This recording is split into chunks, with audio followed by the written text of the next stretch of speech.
O'Reilly! Check engine light on? Take the guesswork out of your check engine light with O'Reilly Veriscan. It's free and provides a report with solutions based on over 650 million vehicle scans verified by ASE certified master technicians. And if you need help, we can recommend a shop for you. Ask for O'Reilly Veriscan today. O'Reilly Auto Parts. O'Reilly. Save on your next oil change at O'Reilly Auto Parts. Choose Castrol Edge Full Synthetic Motor Oil to provide maximum performance and protection for your engine. Get a $15 gift card after rebate when you buy 5 quarts of Castrol Edge for $34.95. Plus 2 times O Rewards points. Offer valid in-store and online at O'ReillyAuto.com. O'Reilly Auto Parts.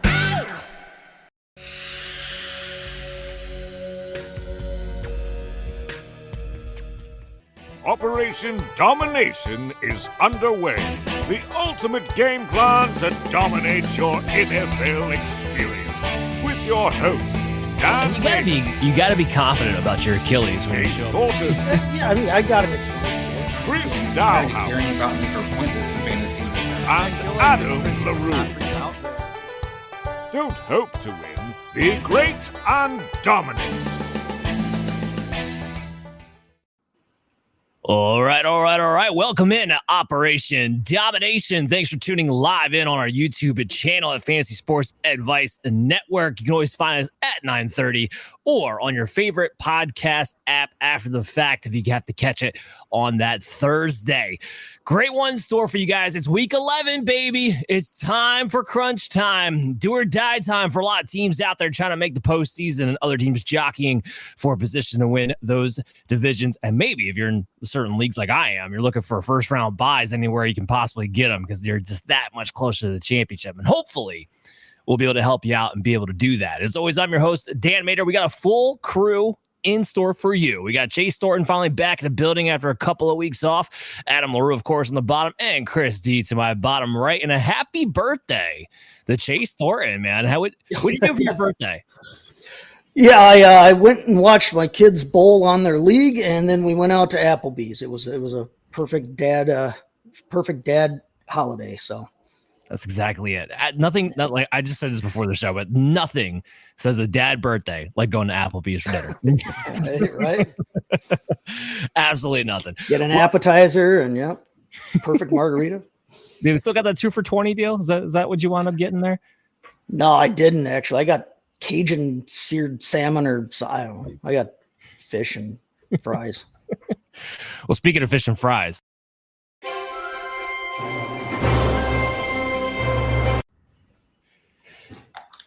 Adam. I think Jim Irsay's taking a page out of Jerry Jones's book because he's just trying to find a way to stay relevant. But your Colts are in the news once again, pulling the plug on Joe Flacco 2 weeks after they said Joe Flacco was the guy the rest of the way. And that experiment lasted like nothing. It was like a breeze away. So now all of a sudden, Anthony Richardson back in to start. Your reaction, fantasy outlook, what do you got? From a fantasy perspective, I mean, honestly, after the past 2 weeks, I don't think it changes all that much, realistically. If Pittman was healthy, you would feel worse about it. You definitely feel worse about Josh Downs, but that's like the only piece that's been meaningful. While he wasn't running well himself, Richardson, the run game was better when Richardson was playing, so I think it's a slight boost for Jonathan Taylor. I don't think it's a massive one by any means, but I do think there is one. Outside of that, I don't know that from a fantasy perspective it changes much. I mean, we didn't love what we saw with Richardson from a fantasy perspective at the beginning of the season. I don't think there's any reason to expect much different. At this point, I think the only logical explanation outside of just complete power struggle between the three parties involved here is that he was benched for the tapping out thing. And they were protecting him from the media by just claiming performance. It has to be one of those two things. So with that in mind, I mean, maybe you feel a little confident that that him getting the job back means that he's shown something in regards to better preparation. I don't know that he'd have to show it to me first. I'm not, just going to be baselessly optimistic. But if you are into that, there's a nugget. But yeah, I think it slight downturn to downs, slight up for Taylor, and otherwise I don't think much shifts. Yeah, I mean, I guess with the downs thing, you're looking at the silver lining of, well, the last time AR played, he did have 4 catches for 9 targets, 109 yards, and a touchdown. That was the only game he played well. I mean, and we've only seen one game this season where Anthony Richardson's had more than 10 completions in a single game. So I think this is more than just a little downturn for Josh Downs. I think this could be actually a major downturn for Josh Downs. And we add in the fact that Michael Pittman came back. It was an estimation, but he was a full participant in practice, meaning they're expecting him to be coming back this Sunday. And yeah, I don't know if I love the idea of him having more weapons to not be able to get the ball to. I do agree with you on the Jonathan Taylor point. The running game was more effective when Anthony Richardson was in there. That is for sure. So that's the silver lining if you are looking for one. Shane Waldron fired. There were some interesting reports going on around this one because there was some talk that maybe the veterans here were actually asking for Caleb Williams to be benched before Shane Waldron got fired. I think the veterans could be DJ Moore and Keenan Allen. Probably wasn't anybody else. Probably just those two, most likely. But Chris, what's your take on Shane Waldron? Thomas Brown's not going to be the offensive coordinator. Well, the Shane Waldron part, thank God. I mean, this is something that I'm actually proud of some of the franchises out. Now, I wish they would listen to us over the summer when we're warning them about some of the coaching staffs they're putting together. But this is another coaching staff that we were worried about to begin with. Shane Waldron was a guy that I tried to defend with what the success was in Seattle. But as time progressed, you just saw a guy who just looked lost. This Dolphins had absolutely no rhythm, absolutely no rhyme or reason what they were going to do from week to week. They seemed like they had no clue. And, we had a couple weeks ago where the offense was going to him, asking him to be harder on players. So whatever was going on, I think this will help. Having said that, I'm not ultra excited about Thomas Brown. I feel like it's going to be like a Todd Downing situation where maybe we get one extra thing here or there that we're a little more excited about. It won't be so pathetic possibly. But I also saw a guy last time he coached who was in Carolina. He took over for about 3 or 4 weeks, I believe it was. And we watched an already new to Carolina offense neuter itself even more where it's throwing like 2-yard passes. We'll get this offensive observations, but I don't want to see more guys throwing 2-yard passes in the NFL right now. So I'm a little bit worried about overall how this kind of materializes for the Chicago Bears, but I think it's a move that had to be done, and it had, hopefully it helps Caleb in some kind of capacity. Just to try to play devil's advocate with you, Chris, just to try, if you're going to be the person looking in the glass half full, try to find a silver lining. You could say, well, the big problem that Caleb Williams has had, he's holding on to the ball too long and he's making error decisions based on that. Maybe if they do simplify the passing game, design it short, get the ball out of his hands a little more quickly, maybe he's able to build some kind of rhythm off of that. I'm with you that I'm not excited by Thomas Brown whatsoever. Just to try to play a little devil's advocate, potentially, maybe that would help in some capacity. But for fantasy purposes, I don't think it helps a whole hell of a lot. The Shane Waldron point, I'm with you, dude. Like, you guys can talk about whether or not you should have benched Caleb Williams instead. Shane Waldron wasn't going to be here next year regardless. This coaching staff is not going to be here next year regardless. So go ahead and move on. It really doesn't matter. We have a few questions coming in the chat. Want to get to those. George, he's got Gibbs and he has Barkley as his running backs. He also has he wants to talk about maybe trading DeAndre Hopkins for Christian McCaffrey. Should he do it? Chase, what do you think? No. Listen, here, George, here's the thing. Jahmyr Gibbs is running back 7 on the year on a points per game basis. I know that you don't like the 50-50 usage, but you're still getting number 1 running back production out of him. In fact, if you trade him for Kyron, that's actually almost a half point fewer average per game that you're getting out of Kyron Williams at this point right now. The only reason that you're upset with Gibbs or you're unhappy with Gibbs is because you know that David Montgomery is there and Gibbs could have so much more.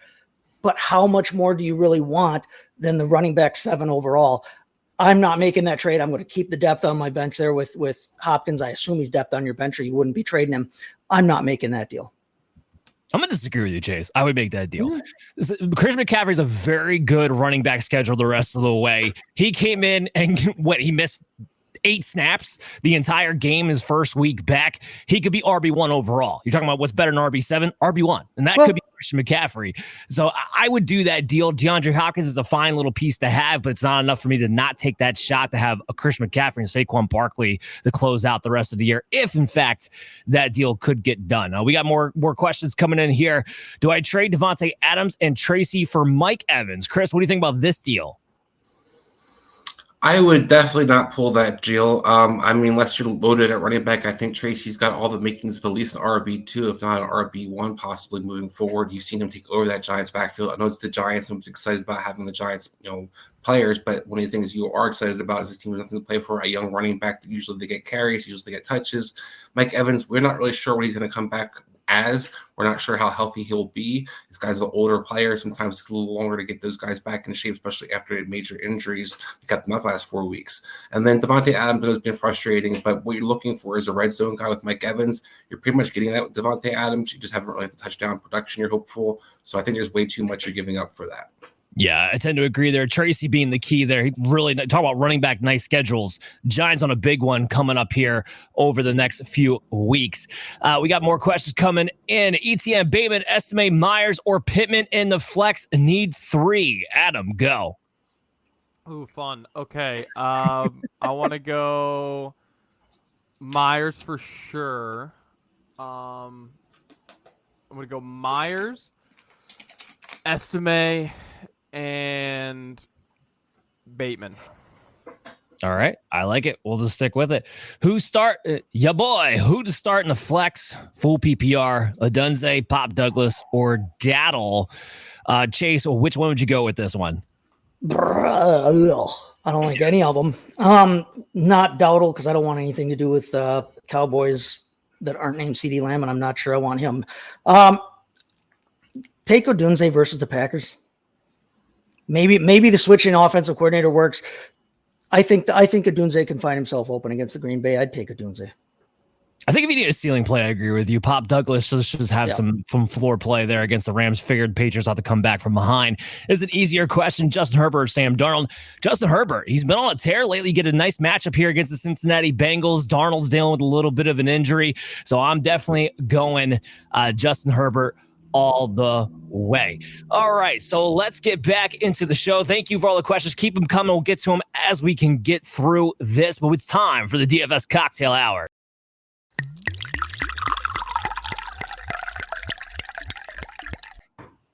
Heck yeah. All right, gentlemen. Listen, it's been, we're going to keep it simple tonight. We're going to make a classic margarita on the rocks. It's been a long fall so far. Summer's long gone, but I still think we can dream of a simpler time when the weather was nicer and warmer and everybody on our rosters was healthy and we weren't worried about, what the quarterback situation was going to be in Dallas or anywhere else. So why not make a drink to go with those memories of a happier time, right?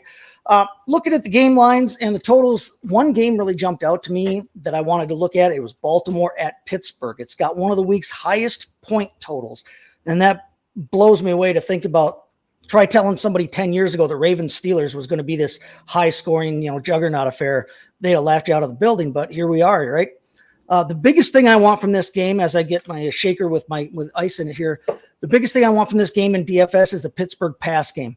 Baltimore gives up the second most fantasy points to the quarterback position and the most points to the wide receiver position.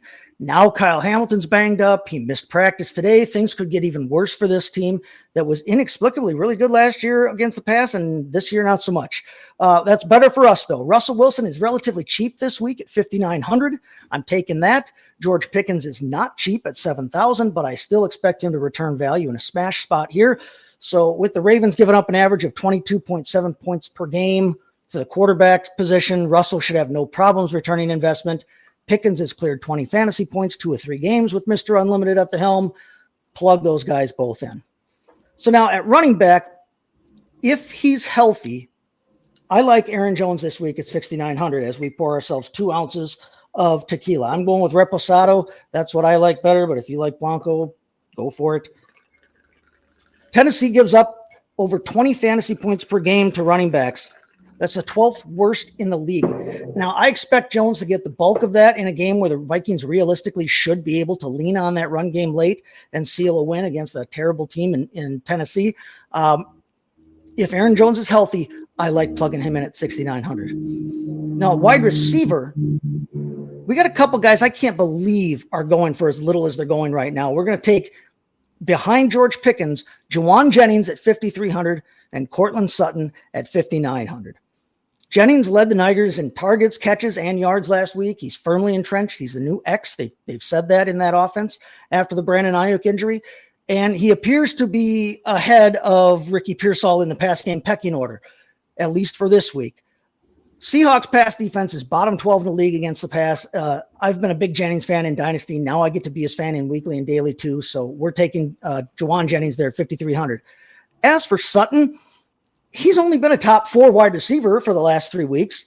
Okay. And he's done that while only scoring 1 touchdown in that time frame. Now the Broncos look like they might be a team. But anyway, the Falcons give up the 9th most points to wide receivers. Sutton is 5,900. He's the same price as Jalen Waddle right now, but he's an upside wide receiver 1 for the 23rd highest salary at the position. At that price, I'm going to tell you to take me to Cortland. All right. Sticking with that Denver-Atlanta game, we're going to be taking the Broncos DST at 2,900. Okay. It's a cheaper play than some of the games with the bigger spreads, but you're getting the 2nd highest fantasy scoring defense for the 10th overall pricing. They're a top 10 defense ranked this week too. Atlanta hasn't been a cakewalk for fantasy DSTs, but I still like Denver's chances there. Now we're going to pour ourselves 1 ounce of Cointreau there. I like Cointreau. Maybe you guys have seen the commercials lately with Aubrey Plaza in them, but it's the best thing to make a margarita with. We're going to go with tight end now, and we're going to pay way down, and we're going to go with Jonnu Smith of the Miami Dolphins at 3,800. He gets a bit of a boost this week because he's playing a Las Vegas team that sucks against the tight end position, but it's actually a pretty tough go for wideouts. They're 28th, 29th in the league in terms of wideout points. So I like that to boost Smith this week. He's cheaper than his ranking is, and he's averaging 8.2 points per game. If he can clear that or hit that, that'd be great return on that pricing. So that leaves us with 2 spots left, our running back and our flex. Now, this is where you guys are going to come in. I'm going to give you guys 3 options I like for that second running back spot. And we need to, I guess we don't actually need to come to consensus on who we're taking, but we're going to figure out who we're going to slide into that second running back spot. First up is David Montgomery at 6,500. Lions are the biggest favorite this week at -13. Jacksonville is 5th worst against opposing running backs. So David Montgomery is choice 1. Next up is Nick Chubb at 6,000. It's been kind of a slow build back up for him since he came back from that knee injury, but he's clearly back atop the depth chart there in Cleveland. He's coming off a bye. He's facing the Saints. They're terrible against the run. And Nolan's is just a 1.5 point favorite here, so they shouldn't have a problem with game script. So Chubb at 6,000, Montgomery at 6,500. Third is Raheem Mostert at 5,800. Now, I know they mentioned already that the Raiders suck against tight ends, but did you know that they also suck almost as bad against opposing running backs? Miami's a touchdown favorite on the road. Someone's going to get in on the ground. I like the old man in the Miami backfield to do that this week. So, fellas, Adam, let's start with you. What do you think there? David Montgomery, Nick Chubb, or Raheem Mostert in our RB2 spot? I like Montgomery between the 3 for sure. Chris. Yeah, I'm going to go with Adam on this. I think Montgomery has the most floor in the game that you expect that Detroit should be able to win pretty handily. Usually when that's the case, David Montgomery is usually closer for this team. I'm a little concerned the offensive line isn't quite healthy and look definitely different with opening up the holes. But I look at the other guys, I don't necessarily see that them have the chance to fall in the end zone times David Montgomery. So I think he's got a safe floor, but also one of the higher ceilings of the 3. All right, Dan, give us your thoughts here as I add our ounce of fresh lime juice to this. I mean, I think for me, it depends. Are we building this lineup as a single entry double up, or are we building this lineup to win a tournament? Because I do think Nick Chubb would be a little bit more of a contrarian play if it's going to be more of a tournament situation and a very good matchup at $6,000. I don't think a lot of people would go his way because he hasn't looked great. And this would be the game where maybe he doesn't need to look great, but the Saints are so bad 31st against running backs that he'd fall in the end zone a couple of times. If we're building a double up, then I'm going with David Montgomery. I would suspect that by the second half, by the fourth quarter, Detroit is putting the hammer to Jacksonville and just running out the clock. So for me, it's going to depend on what situation we take this from. On Raheem Mostert, right now, man, I don't even know if Raheem Mostert gets 5 touches because they're going back and forth between Jalen Wright and Raheem Mostert as far as who the backup is for Devon Achane. So he's definitely out for me. All right. Sounds like we got kind of a consensus there because I like David Montgomery too. That's why I put him first up there. Lions, like I said, 13-point favorites this week against Jacksonville. Jacksonville is terrible. So we'll plug David Montgomery in there. And that leaves us with $5,800 to spend now on our flex position. So let me tell you some of the people who are in play here at 5,800, and you guys can let me know what your thoughts are. We still have Mostert available. He was 5,800. Jameson Williams from that Detroit game at 5,800. Tyler Lockett is also 5,800, taking on the San Francisco in San Francisco. Or there's Brock Bowers at 5,800. Javonte Williams is 5,700. I don't know that I like that based on some of the stuff that you've put out lately there, Dan. Amari Cooper's 5,700. Hopkins is 5,700. So do we have any thoughts about what we want to do there for that flex position there? Any of those names jump out at you, Dan? Can we go Cedric Tillman for 53? I got him as the top 8 wide receiver this week. I'm fine if we want to go Cedric Tillman at 53. It saves it, Hey, if I'm you not want to going go Cedric Tillman at 53, I'm going to talk about Cedric Tillman later on too. But I mean, at $5,300 against the Saints, it's hard to ignore. No, it's a great price for him, and I agree with you that he has been amazing since he ascended to that starting role. It saves us $500 that we can either use elsewhere or just sit on. But yeah. So Dan says Cedric Tillman. Adam, you got a suggestion for us here? I'm happy to ride with Cedric Tillman. I'm excited to hear what you have to say later, but I definitely love Cedric Tillman, what he's done in this offense so far. So I'm with you. All right, Chris, you got anything else you want to look at there? I'm going to ride with Dan. I mean, receiver 2 to Jamar Chase, since he's taken over that full-time role from Amari Cooper moving on. This guy's been a PPR machine. He's been one that we talk about half-point PPR on the show, but we're doing it. DFS is usually full-point PPR. I like Cedric Tillman an opportunity versus that New Orleans Saints secondary. All right, well, then we plug Cedric Tillman in there. That's going to give us Russell Wilson at the running back positions, as I add a fancy little round ice cube there. And we're going to go with Aaron Jones and David Montgomery. We're going to have George Pickens, Cortland Sutton, and Jawan Jennings in our wide receiver slots. We're going to have Jonnu Smith at tight end. Our flex position is Cedric Tillman for $5,300, and the Broncos DST rounds everything out. There's your margarita. Enjoy. Beautiful. While Chase was talking, giving us our great DFS breakdown, we had a couple questions come in. Potato Juice, TJ Hawkinson or David Njoku? I have David Njoku ranked as my number 3 tight end. Look, the Saints defense is a defense that I just want to play anybody who has a pulse against. Tennessee's been a little bit tough against tight ends this week. Adam, help me out with this one. Daniels or Burrow this week?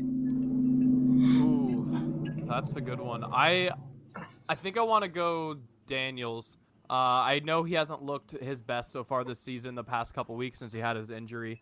But matchups with the Eagles seem to go one of two ways. Either the Eagles stomp on you or it ends up being a game that you want the other team. I just like the potential upside there a little bit better.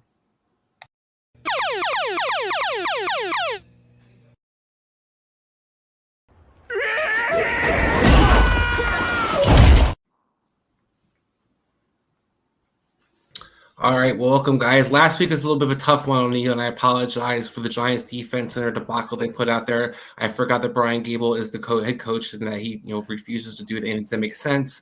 And maybe I was a little confused. I thought the Panthers' defense versus the Giants' defense would have been the better play.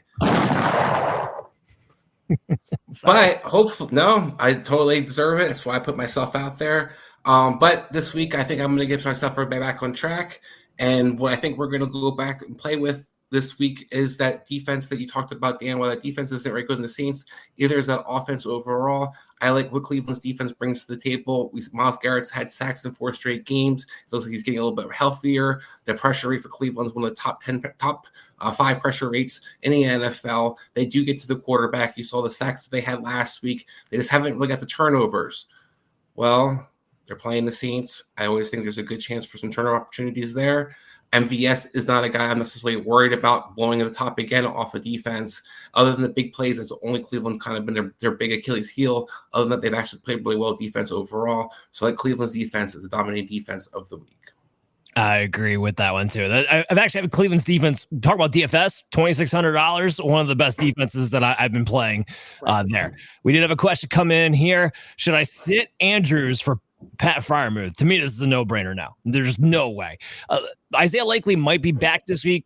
Doesn't matter. Andrew's been consistently finding the end zone. Pat Freiermuth's not getting targeted enough. He's not wallowing in the George Pickens galore that has been for Russell Wilson. So I'm not going for that route myself. But with that, we do have offensive observations. You find me offensive. I find you offensive for finding me offensive. All right, Dan. So we saw Shane Waldron lose his job, and deservedly so. But one of the things we need to talk about is how coaching does impact the game, and how that you can put yourself in positions to absolutely waste talent like the Chicago Bears are doing. And we've also seen guys do this, throughout the weekend this past week. I watched the debacle of that Dallas Cowboys offense where Cooper Rush went out there, a veteran backup, and was proceeded to ask to throw nothing but 2-yard passes. I don't care who you are. I don't care if you're Aaron Rodgers, who, by the way, was doing the same exact thing this past weekend, throwing nothing but 2-yard passes. Your offense cannot function that way. And as a result, like that Jets offense, where Aaron Rodgers only completed one pass over 10 yards, when you have Garrett Wilson, for God's sakes, as one of your receivers you're throwing the ball to, Devontae Adams out there, who was just basically turned into Greg Dortch. I don't understand why these coordinators continue to mess up what they're doing with the offenses. And we see it impact us fantasy-wise. We always talk about fantasy. We love the idea of when we get this opportunity, what's the volume going to be? Well, volume definitely matters when you're going to have guys like a CeeDee Lamb, who's one of the most fantastic receivers you can be, and you're asked to run nothing but 3-yard patterns. I understand you want to get somebody the ball. I understand there's different ways to kind of do that. But so far, all we've seen teams that have been successful is when they're willing to take the chances to stretch the field. Yes, you might have games like Jameis Winston turning the ball over 3 turnovers. Yes, you might have games where the ball is going to be in other people's hands, but it at least gives you a chance. And as fantasy owners, it's something we definitely deserve and want to see. Please, God, let us not have to watch any more of Aaron Rodgers or coaches like Brian Daboll. So this guy is getting a scotch. Everything we blame on Daniel Jones. The reason they lost the Carolina Panthers this past weekend, and why I look so bad for defensive, my recommendation last week for defense, is Brian Daboll has absolutely no clue how to put together a game plan.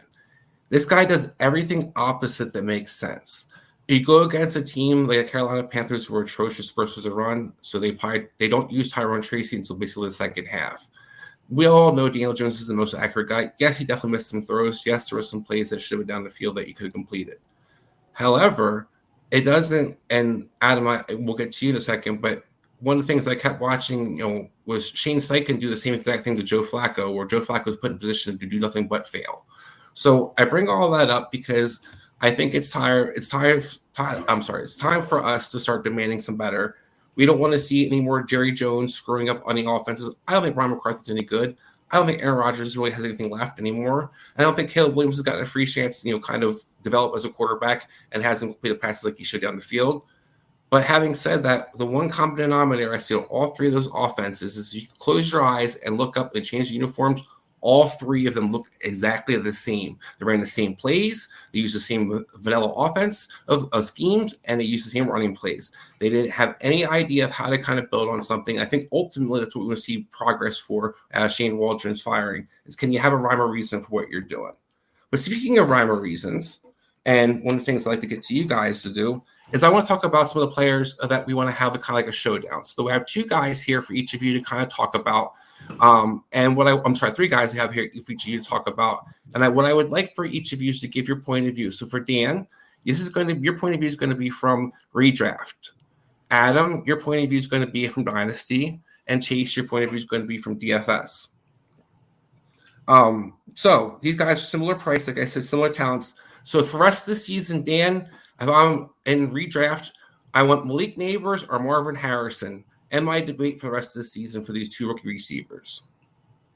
No, it's Malik Neighbors. He's got a much better schedule. I like the way they're utilizing him more inside and out. The Cardinals, I hate the way they just stick Marvin Harrison out on the perimeter and say, go beat the other coverage. We're not actually going to scheme up anything for you.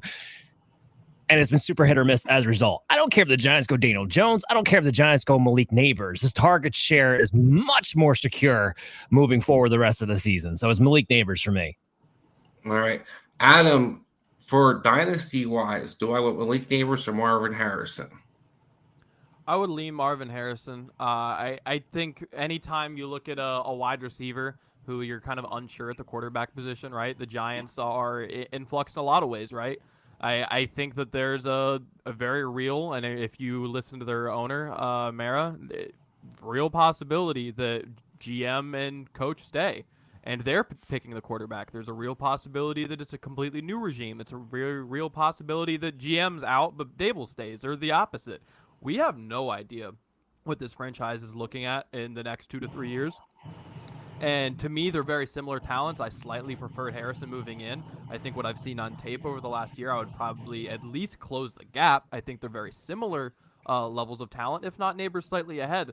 But I know that while I'm not necessarily thrilled with the regime or the offensive play calling in Arizona, I feel it's much safer that Kyler is the quarterback there than what is likely to be the quarterback for the next 2.5 years for the New York Giants. If you're chasing upside, maybe Neighbors the guy, right? A great separator with a potential rookie who's looking for guys that are open and not throwing to spots, but nonetheless, I think the safer bet is Harrison, and he's going to. I mean, he's done a pretty good job so far of maintaining his value from draft day, despite some of the slow weeks. All right, and then Chase, I know that it depends on matchup, but they have similar matchups. Sometimes usually similar prices. If you're having more than likely for a good matchup for DFS wise, who do you like? Malik Neighbors, Marvin Harrison? I like Malik Neighbors. Pending what happens with their quarterback situation. I mean, he seems like he's got a rapport with Daniel Jones. He might be the only person that's got a rapport with Daniel Jones. But Malik Neighbors is the smash star. He's the one who has the skyrocket ability this year. We talked about Marvin Harrison, and Marvin Harrison's only got one game all year where he's had double-digit targets. Malik Neighbors does that on a weekly basis, way over that. In fact, he had 18 targets in week 2 for crying out loud of his career. He's the one that can get you the higher stratospheric numbers this year.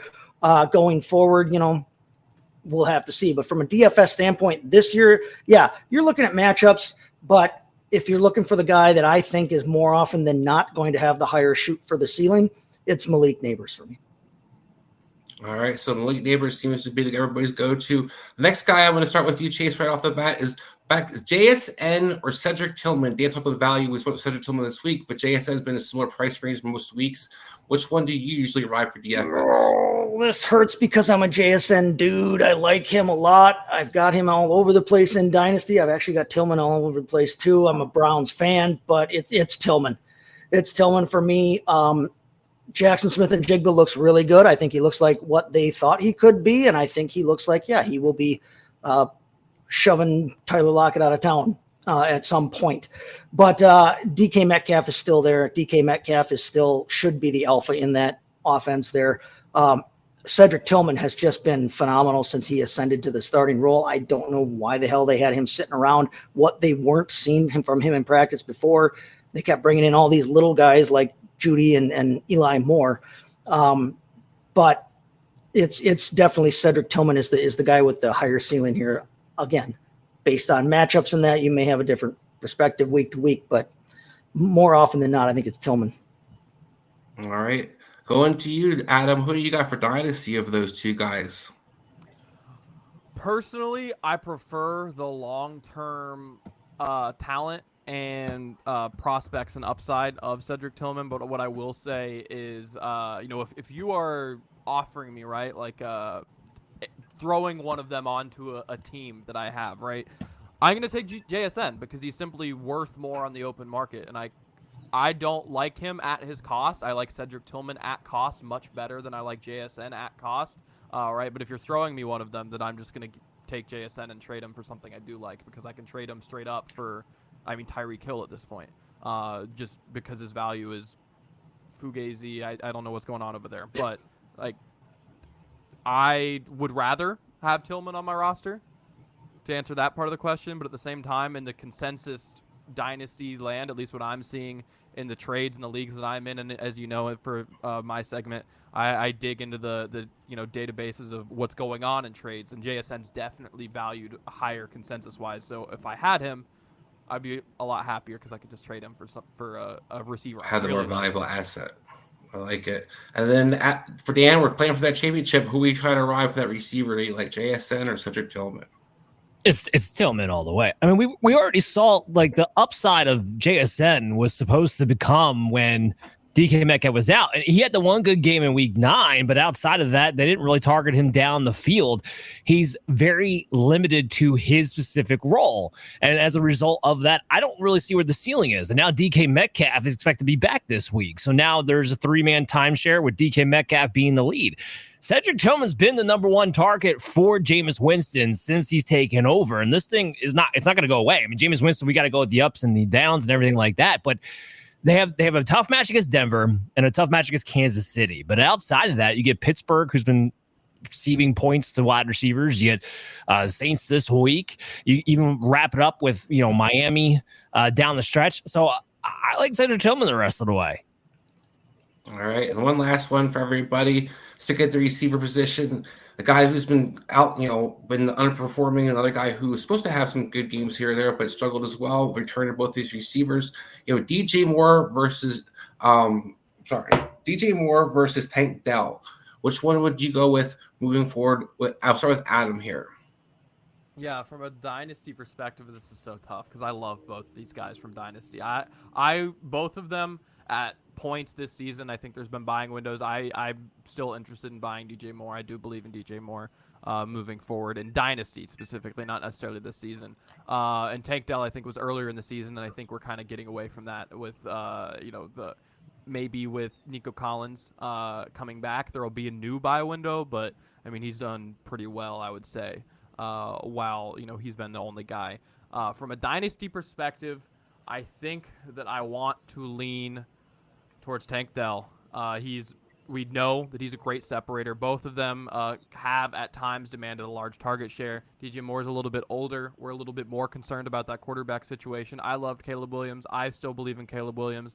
The reality of the situation is it looks shaky there. And who's to say that, Chicago Bears, right? Even if you think Caleb Williams is a really good quarterback, and I really do, I really think he's going to be good, the Bears can still mess up this next hire as well, and we can continue to have the Shane Waldrons and Matt Eberflus of the world just with new names, right? So what I know is I do like the coaching staff in Houston. I do like the quarterback in Houston. Even if C.J. Stroud's had a bit of a sophomore slump, I believe in C.J. Stroud moving forward very strongly. He's a good quarterback. I don't think it's been accuracy or bad decisions. I think it's just been some lumps he had to take. I believe in their rapport moving forward. Stephon Diggs, his time as a Houston Texan is going to be incredibly short, and I think there's a lot of opportunity for Dell moving forward. As this offense gets better, as Stroud gets better, he gets better, and more targets open up. All right, Dan, are you tantalized by the return of a different offensive coordinator for Chicago, or are you looking at the possible return to Nico Collins, what they could do with Tank Dell as well? What do you like for redraft people? Well, let me lay this out. And I talked about earlier. If you're looking for a silver lining, Thomas Brown may get the ball out of Caleb Williams' hands faster. It's not going to benefit DJ Moore. If anything, it's going to benefit Keenan Allen and DeAndre Swift coming out of the backfield, maybe Cole Kmet. So I'm all about Tank Dell. We know Stephon Diggs is coming back. And to make matters worse, Chicago is the 27th ranked rest of season schedule for the wide receivers. It ain't great. So I'm not going with DJ Moore here. I do like Tank Dell to kind of have a consistent target share. Things should open up. He's not the same player he was last year. I think he'll get back to that, to Adam's point, next year. But for this year, having Nico Collins back should help open things up, actually, for Tank Dell, I believe, moving forward. So it's Tank Dell for me. All right. And Chase, ending with you this segment. Yeah, this is a tough one. This is going to be completely matchup based because it's just such an unknown right now with both of them in terms of, what's that offense going to look like now for DJ Moore moving forward under Thomas Brown, and for Tank Dell. I mean, will he continue to be, as big a part of that pass game when Nico Collins comes back? That is something I'm not really quick to buy into right now. Their pricing right now, Tank Dell this week is $900 more. He's at $6,900, just below, like I said, just below George Pickens, who was $7,000. I don't think he's worth that. So it's going to be tough the rest of the season. It's going to be completely matchup based. I mean, I like DJ Moore probably going forward, especially if he continues to linger behind Tank Dell in price. All right, hopefully let's go down to the field. But one thing we want to do is check some temperatures. Well, one thing we're going to do first is check out another questions. We got more questions coming in here. And this is a tough one. Sit one. Aaron Jones, Chase Brown, Terry McLaurin, or George Pickens? Chris, who would you sit here? Well, great choices, but a lot of difficult matchups in some senses. I'm going to stick to the guy who I think has been the RB1. It's the youngest of some of those guys talked about. I'm going to go with Chase Brown. Look, I know it's the Chargers defense. It's a tough matchup on paper, but this is a guy who's going to get plenty of opportunities, especially when they get in the red zone. It's not starting one. It's we're sitting one. We're sitting one. Oh, we're sitting one. We're sitting one. Oh. Well, then I'm going to be sitting George Pickens in this one. It's really difficult for me to say. I think this is a tantalizing matchup in so many ways versus the Ravens defense. But I think one of the things you're going to see is the Ravens are going to be able to bring a lot of pressure. I haven't seen Russell Wilson get blitzed a lot this year. I know he's living off the moon ball. George Pickens does well off of that. One of the things I think, though, you're going to see that usually Baltimore does worse versus the quicker receivers. They do with big, tall receivers. I know that you saw Jamar Chase go crazy. I know you want to put George Pickens in your lineup, but I lean slightly towards putting him on my bench. If I had to go a different guy, I'd probably put McLaurin. All great choices. Hard to pick one. Just know at the end of the day, you can't pick wrong, so don't worry about it too much. Hot so hot in here. All right, we're gonna keep the Dynasty talk rolling. We got to talk about Cooper Rush there a little bit in the coaching segment as well. So Chase, we're going to get to you and get to Cooper Rush here really quick. I mean, we're getting into that awkward point in the Dynasty season, right, where teams with buys, with injuries, what have you, are kind of desperate for a super flex quarterback, someone to stuff in that super flex spot in a lot of situations. And at least by the numbers, Cooper Rush has been an answer for a lot of those teams.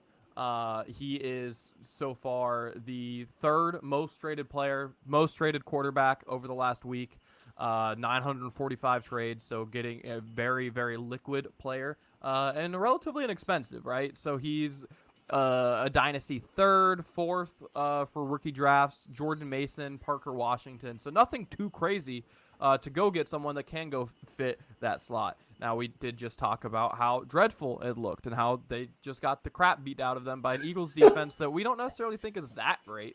So, Chase, bottom line, is he worth the third, fourth, Parker Washington? No, one of those guys. Can he? Maybe it's better to rephrase this because that's a pretty low cost. Do you think he outscores in that super flex spot, say, a wide receiver 3 or a running back 3? Because if that's the alternative, the cost is what the cost. By virtue of the position he plays, that's always a possibility. But if we're talking dynasty and we're talking trying to build our roster, whether you're competing, whether you're rebuilding, whether you're soft rebuilding, whatever, I just no thank you on Cooper Rush. I'm sorry. Last week, Trey Lance threw an interception. He threw one interception in 6 pass attempts. He only scored 1/2 point for the game.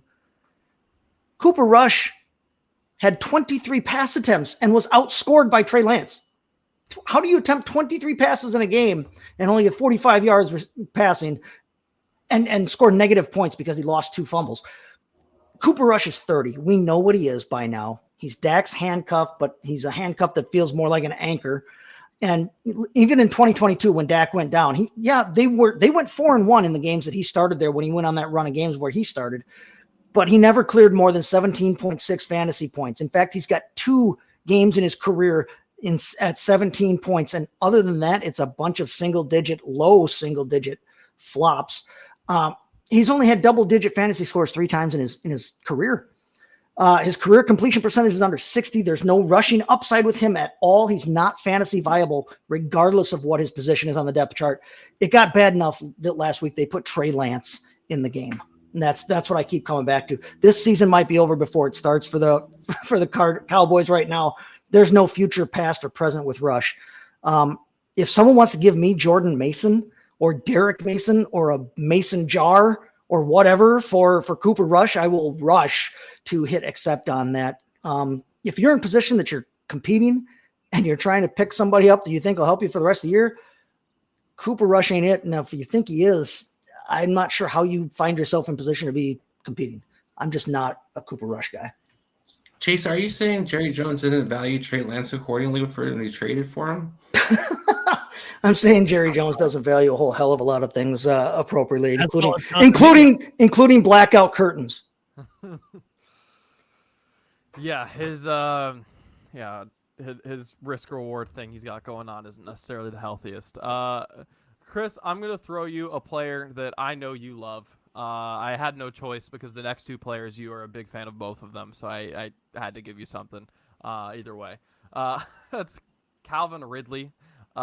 He's actually become relatively affordable, and I know off air you and I were looking at how his usage has changed the last few weeks since Hopkins left, and it looks good. And I think the biggest part of the question is Levis, right? So let me go through the values, and you let me know how you feel about this situation. Calvin Ridley, right now, he is the ECR wide receiver 21. He is, I'd say, relatively fluid. He's not, quite like Cooper Rush, where, he's the most moved guy by any stretch of the imagination. But he is the 12th most traded player, 7th at the wide receiver position, so fairly liquid.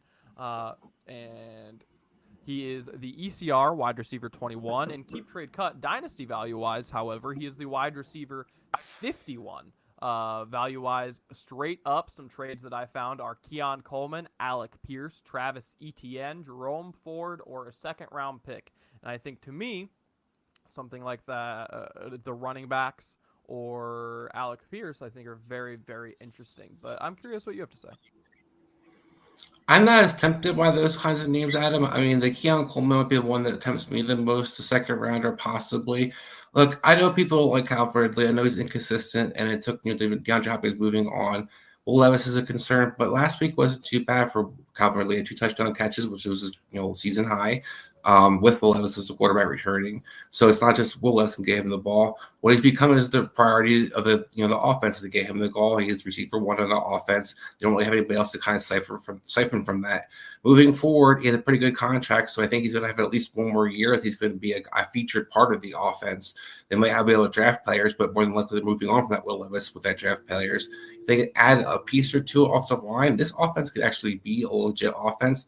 Calvin Ridley is not bad. What I think he showed you, Adam, and people believe, all agree, is that when he's actually used properly as a guy that can run a full route tree, he can be a guy who's a solid receiver. I'm not saying he's going to be Jamar Chase or that he deserves to be a receiver 1 per se, but I will say that when we talk about some of those second-tier receiver 1 guys, like a DJ Moore, why can't he put the same numbers or be that kind of player? So I think Calvin Ridley is a guy that I'm not giving away in Dynasty. Yeah, no, to be clear, when I talked about Jerome Ford, Etienne, Pierce, I would happily throw those pieces to go get Calvin Ridley if I'm a contender, which I definitely agree with your assessment there. 100%. I think Calvin Ridley is a very good investment for a contender at the moment. Speaking of good investments for contenders, though, another guy, Dan, Najee Harris. How do you feel about him? Right now, he is the ECR running back 24, the keep trade cut. So again, dynasty values, right? He is at running back 26. A little less liquid. Again, we're kind of moving down as far as that direction, but still over 500 trades over the last week. 8th running back most traded, 29th overall most traded player. Some trades for him include, and he's a little pricey for an RB2. Jamison Williams, a 1, Cade Otton, Kirk Cousins, or a 2. So he's kind of in that late 1 to early 2nd evaluation, it seems, from what I could gather. So Dan, based on that, based on their schedule the rest of the way, if you're a contender, are you throwing assets to go get a Najee Harris as he's improved? This offense has improved seemingly. What are your thoughts? If I'm a contender, I would definitely Jameson Williams, Kate Otten. Yes, I would go ahead and pull that trigger for sure. I'm not giving up a first. I would contemplate a second. Najee falls in this interesting scenario where we don't know what team he's going to be on next year, and there's good running backs coming out of the draft class this season. It's likely he has to wind up in the right team because Najee's not a fit for every scheme out there, and because the Shanahan tree is like half the league, he's not really a great fit for that. So it has to be, fit specific. So he kind of is a little bit of an enigma in that sense. But right now, Arthur Smith has made a correction when running with Najee Harris. He's actually running him in more gap schemes instead of zone. That has been playing out dividends for him. He's getting, even with Jalen Warren splitting the snaps, he's still getting 20-plus carries. So he's still falling into the end zone. So, yeah, when I trade James Williams, I trade Kate Otten to go get him. Probably wouldn't give up a draft pick because I don't know what the future really holds for him, but I would do that. Yeah, definitely makes sense. He's been good to have the last month. Definitely a really good turnaround for him and a surprising correction by Arthur Smith. Good job, buddy. Yeah, but that'll do never it. thought I'd see Arthur Smith in correction. No. In the same... Still, forget him. That will do it, though, for the Dynasty temperature check. Smitty came in for the question during all that. Trade Tank Dell for Devonta Smith. Yes, I would do that. So there's a couple things here. The Eagles have the 6th best schedule for wide receivers moving forward. And Dell still has a bye week. Devonta Smith does not. Yes, you're dealing with the fact that they are both the 1Bs to the 1As on their team, but who cares? Tank Dell has a bye week 14, which is a devastating bye week to have anyway. And then he comes out of that week 15 against the Dolphins, who have been giving up points to wide receivers. Week 16 against the Chiefs, who have been even worse, giving up points to wide receivers. He doesn't get a good matchup until you face week 17 against Baltimore. You would be able to use Devonta Smith during that time. So, yes, go ahead and pull the trigger on that deal if, in fact, you're going to be able to do so.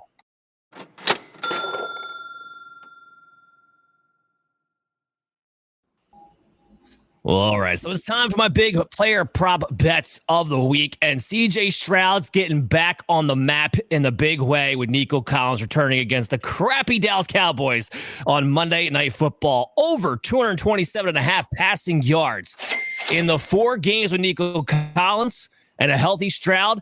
He went over this mark 3 of 4 of those games. With the Dallas Cowboys, who have allowed the 2nd most passing yards per play this season, I look for Houston to not only win this game, but to utilize it as a confidence boost to get back on track. So CJ Stroud over 227.5 yards. George Pickens over 65.5 receiving yards this week. He's gone over that mark every single week since Russell Wilson has taken over the job back in week 8, and the Ravens have allowed the most yards to wide receivers by a landslide. Thanks to Jamar Chase, but George Pickens over 65.5 receiving yards. Christian McCaffrey back in the saddle. We got him over 77.5 rushing yards this week. Seattle's allowed the 7th most rushing yards and the 7th most rushing yards per play to running backs. McCaffrey returned and played 89% of the snaps day 1. Didn't have a setback. Guess what? Shanahan's full aboard the CMC train to save the season. We got him over 77.5 rushing yards there too. So those are my big player props of the week. And I'll crush you like a paper cup. So as we always do, we cap it off with our must starts and our must sits, our crush and busts. Adam, who is your crush for the week? It's not a massive crush, but I will say, relative to ETR or ECR rather, I think I'm about 10 spots higher on Jacoby Myers. I think he's a firm wide receiver 2 rather than mid wide receiver 3. I like it a lot. I mean, look, he's a primary target and he's done very well. Ben, exactly what I said, a firm wide receiver 2 in the games that he's been without Devontae Adams and was doing pretty well. Otherwise, we obviously just got the Gardner Minshew news today as well, which I think does help. I mean, look, he can hyper target one guy. He's not the best quarterback in the world, but he can certainly do that. Ultimately, again, not thrilled. Miami has been tough for wide receivers, and we saw that against like the best wide receiver team on Monday night. But I still think that he is a firm starter, not someone who you're thrilled about, not a wide receiver one, but a firm starter in Jacoby Myers. Love that. Yeah, that's a big one for me this week too. A big flex play in my rankings. Chris, who is your crush of week 11, man? I'm going to go, like Adam, a huge crush, but I'm going to go with DeAndre Swift, a guy that maybe so many people are going to think is, well, changes the offense in Chicago, what's going to happen. One of the few guys who's actually being productive the most of this season, unlike the rest of the offense has been. And also a guy, as you alluded to, Tan, could be a beneficiary of a check down offense if Thomas Brown gets his way. So I'm going with DeAndre Swift as a guy that I like. ECR as an 18. I think he's a guy, borderline RB2 guy. I understand the guy on my lineup this week. I want him on line this week too, and then I want to trade him after this because the schedule gets brutal, and I don't trust Thomas Brown, but I'm with you. He's going to get the touches. So if you can trade Swift after this, please go ahead and do so. Chase, who do you got, man?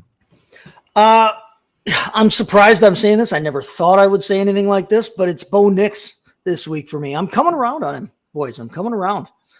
He had a poor matchup last week, but he still turned in a QB 12 day.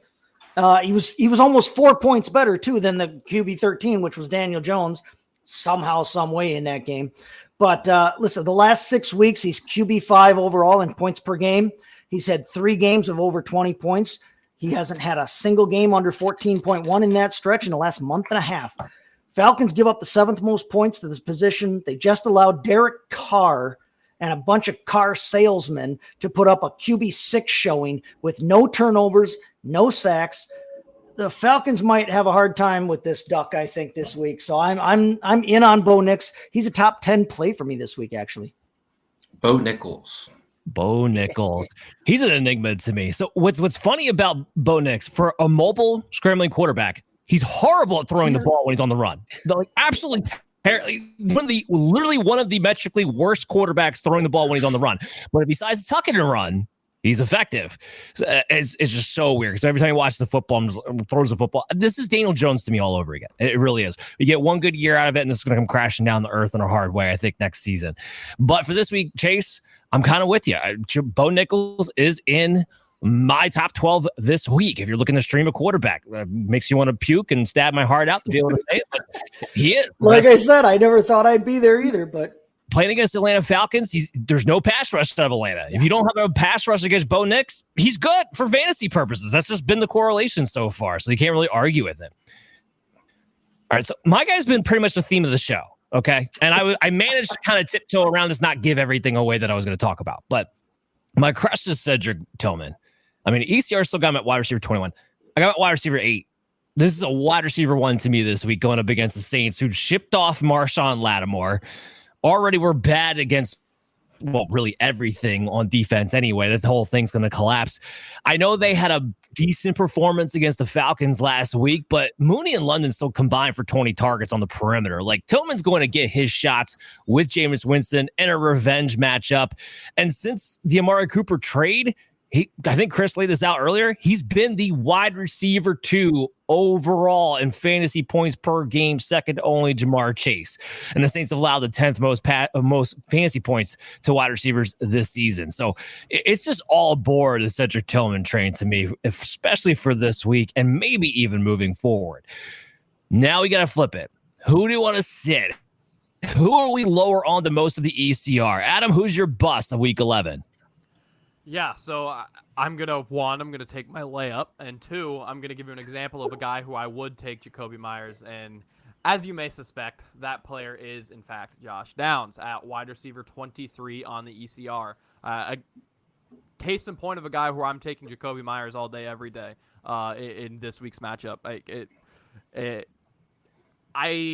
There's just no reason for me to trust it. I know he's going to get targeted. I know that there's a chance for the big play. I fully recognize that. I'm not necessarily saying you have to bench him, but what I am saying is he is more of a volatile flex play than he is a wide receiver 2. So wide receiver 23 to me. Same thing with Jacoby Myers, but in the inverse, it's just probably 10 spots high for me. If you told me, low end wide receiver 3 to high end wide receiver 4, for sure, I'm with you. He's a good player, great separator. And Richardson, if there's anything you can positively say about the passing game, 1. Statistically, no, but tape-wise, that was his best game when he got benched. And 2, there's the opportunity for some deep balls, some big plays. Consistency not always there, but big plays are typically happen. So, there's a possibility he does great in your bench, but I don't think the risk of a 4-point game is worth it. Yeah, it's funny you said flip him down 10 spots because I literally have Josh Downs ranked at wide receiver 33. So, Adam, we're seeing that exactly the same way going into this week. Chris, who's your bust of the week? This guy's the hot waiver wire pickup of the week for a lot of people. Everybody's excited always for that hot running back is Audric Estime. ECR is 28. Look, Audric Estime is nobody. I know that everybody's getting excited because you saw the production possibly last week. He had 12 carries, 53 yards. He wasn't very efficient with it. Yes, he fell into the end zone. Maybe it's possible against versus Atlanta again. I'm not going to jeopardize my week necessarily trying to shove Audric Estime in my lineup. We know this Denver offense has been madly inconsistent with their running back usage this entire season. Knowing Sean Payton will probably find Tyler Beatty out off the woodworks this week and throw him out there just for hell and for shits and giggles. So this is a game that I am not going to sit there and waste Audric Estime as a guy that I have in my lineup this week if I can avoid doing so. Chris, tell us what you really think. Nobody. You are nobody, Audric Estime. To your point, though, the guy wasn't targeted once, only ran 7 routes. He's only going to be a ball forward 15 carry guy because they're still going to involve Javonte. They're still going to involve Jaleel McLaughlin, even if Estime established himself as the lead rusher. Well, Dan, I want to clarify too. And I mean, Audric Estime is just, I'm not necessarily extremely impressed by his talent, but I think he's got some talent. I think he's just a guy with his offensive line and the way it's constituted. They don't block for anybody in a run game. And Sean Payton can't stick to the run game for shit for most of the season. So that's 2 things I think he has going against him more so than just his talent skill set. No, can't disagree there. Chase, who's your bust of week 11? I don't know that it'll be a giant shock to everybody, but mine is Travis Etienne this week. He's running back 25 this week on the ECR. I think everybody assumes that he's going to just be a volume back like we all assumed in preseason when we were taking him as the RB7, 16th overall. He's RB40 right now in half PPR, both in total and in points per game. Detroit's tough against opposing running backs this week. They're giving up the 6th fewest points to position. Mac Jones is at quarterback. There's not a ton of threat to that pass game, I don't think, with him there. So Detroit can focus on stopping the run if they want to. And even as the passing down back that he's been operating as, and getting the bulk of the action in a winnable game last week, Etienne only had 1 target last week and 11 carries for 43 yards total, 43 yards total. This game is not going to be as close, I don't think, as last week's weirdly close game with the Vikings where they couldn't finish drives and had to use their new kicker 4 times. This is an offense I don't want any part of right now if I can help it. And, Etienne's just a running back 4 for me. He's going to be outside my top 36 for sure, even though this week he's ranked at running back 25. I don't want to touch that with a 10-foot pole. No, don't blame me for not wanting to start him. I think the question coming in here from the ECR standpoint is, what's the injury to Tank Bigsby? Because he came out there with an ankle issue. Is he going to get a lot of the volume? Something, by the way, I'm using this as a plug. Something, by the way, we're going to talk about with Dr. Brian Scott tomorrow, 8 p.m. Make sure you check us out on social media at FF Advice Network. It's live. We'll be dropping it again on Friday and on our podcast apps. I think that's more the question. I'm with you. Even I ranked him as if Tank Bigsby is either going to be limited or doesn't play. I still only got him up to RB28, and it's not really very exciting in a matchup against Detroit, who's not just good against running backs on the ground. They've given up the 4th fewest passing yards to running backs too. So there's really no easy pathway here for Travis Etienne this week. There's no easy pathway for my bust guy too. And I try to avoid going with this player because I literally just had him on my bust list like 2 episodes ago. I didn't want to have to talk about him again, but then ECR went ahead and put him in the top 36 of wide receivers and I can't figure out why. Jalen Waddle is my wide receiver 50. It's not even close. This guy shouldn't even be sniffing your lineup this week. He's had a 16% target share since Tua's return. He hasn't had more than 6 targets in a single game during that time. Now, when I talked about this 2 weeks ago, I brought up the fact that Devon Achane was a big problem because he had become the number 2 target to Tyreek Hill. Well, we have a new problem.